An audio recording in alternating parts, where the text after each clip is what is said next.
babala. Masama ang epekto nito. Kakaalis lang po ng ating kaibigan. Mayroon po siyang iniwang mensahe si kaibigan. Kung sino po ang magsishare nito, maraming salamat mga idol. Nagbabala si kaibigan natin Dwinding Linyo ngayon na sa gabing ito ay mayroon pong malagim na mangyayari.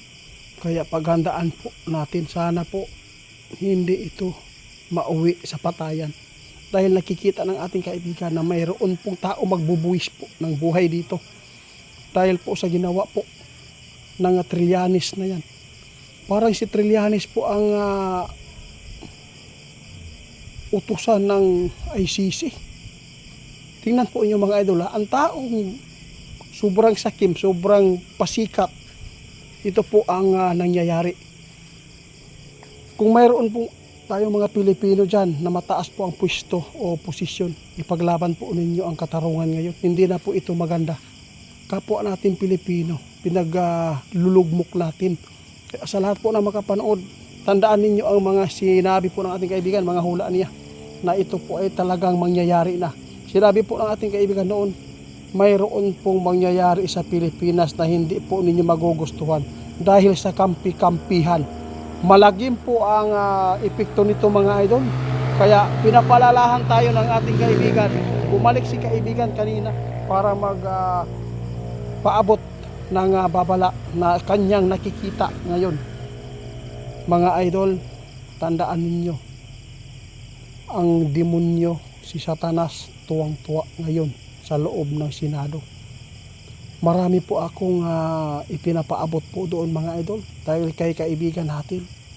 Diba? Bago pa lang ako nagpaabot na ang Senado, sa loob mismo ng Senado, mayroon pong jablo at mayroon pong mamamatay. Mga idol, sana hindi ito mangyari. Kaya ipinapaabot ng ating kaibigan para masumpa.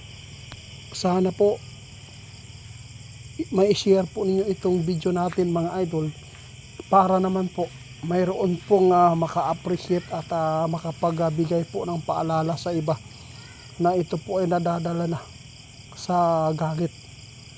Sobrang sakit po isipin mga idol na ang tao maghuhuli sa iyo ay kapwa mo. ICC man sana ang nagbigay ng warrant of arrest. Sana sila po ang maghuhuli, hindi yung Pilipino ang talagang traidor talaga mga idol. Noon pa may traidor na talaga dito sa atin. Kaya sa lahat ng makapanood, pakishare mga idol kay nag-alala po si kaibigan po ngayon dito. Dahil si kaibigan ngayon nagpaabot sa atin. Sabi po ng ating kaibigan, itiit, ipaabot mo ito. Itong nakikita namin. Masama itong pangitain para sa taong bayan. Dahil posibleng mauwi ito ng madugo o malagim na pangyayari. Guys, masakit isipin ito sa mga supporters ng mga Duterte. Dahil aktwalan po ang ginawa. Nilockdown nila. Dito ninyo malalaman kung ano ang administrasyon ngayon na sobrang rumi. Mga idol, tandaan ninyo. Ngayon pa ito nangyari. Masakit talaga mga idol na ang Pilipino na mag-traidor sa'yo.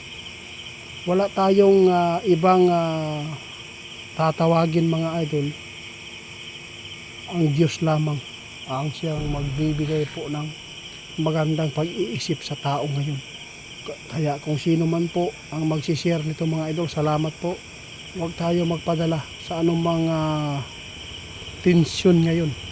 Sana hindi ito mauwi ng patayan. Kasi si kaibigan kanina bumalik, itiit. Kailangan mo maipaabot ito. May nakita kami na madugo na mangyayari ito kapag hindi ito agapan ng maayos ng mga tao. Mayroon daw magrurumentado mga idol. Ito po ngayon ang nababahalaan po natin. Kaya sana po ay hindi ito mangyayari.